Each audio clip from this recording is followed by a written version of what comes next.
kooxda Sport Lisbon ayaa xaqiijisay in tababaraheeda Ruben Amorim uu heshiis la gaaray kooxda United-ka weliba kulanka soo aadanay Chelsea uu hogaamin doono kooxdiisa United-ka.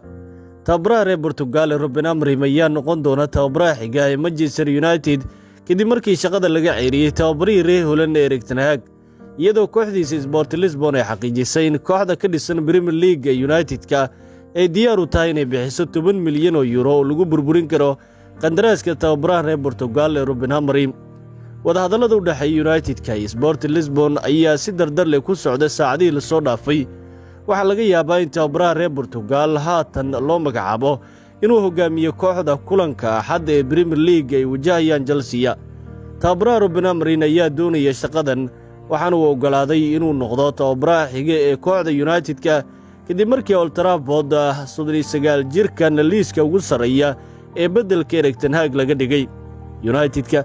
ayaa xiisaha ugu badan u qabta Ruben Amorim darteeda u bixin doonta 10 milyan oo lagu burburin kara qandaraaskiisa ayaa lagu yiri bayaan ka soo baxay kooxda Sport Lisbon ee ka dhisan dalka Portugal ee Sport Lisbon.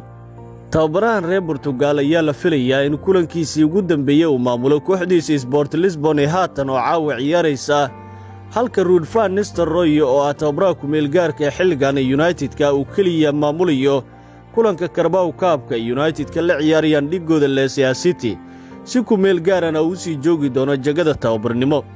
Kooxda lagu naanaysaray Devils-ka United-ka ayaa u baahatay isbeddel degdeg ah kadib waaye adag oo ay ku jirtay kulamadii ugu dambeeyay xilli jagadii tababarnimo laga ceyriyay tababarihii reer Holland Erik ten Hag kaasi oo aan macno badan ku soo kordhin bilowgii xilli ciyaareedkan. United-ka ayaa dhex maquuranaysa mawjado guuldarooyin iyadoo ugu dambeysay guuldaradii ay kala kulmeen dhigooda kooxda West Ham toddobaadkan. Tani ayaa soo dedejinaysa in tababaraha lagu magacaabo Ruben Amorim loo dhiibo jagada ugu sarreysa ee tababarnimo ee United-ka, iyadoo wararkii ugu dambeeyay ay tibaaxayaan in tababarahan lagu magacaabo Ruben Amorim uu heshiis hordhaca la sii gaaray kooxda United-ka. Sida uu hadda daabacayo wariyaha suuqa kala iibsiga ee Fabrizio Romano ayaa xaqiijiyay inuu jiro heshiis hordhaca oo ay wada gaareen labada dhinac oo ku aadan in United-ka ay bixiso 10 milyan ee lagu burburin kara qandaraaska tababaraha kooxda Sport Lisbon ee Ruben Amorim, iyadoo United-ku ay si weyn u sugayso isbeddel degdeg ah oo lagu sameeyo hoggaanka ugu sarreeya si kooxdu ay dib ugu soo kabato xilli ciyaareedkan bilowga ah.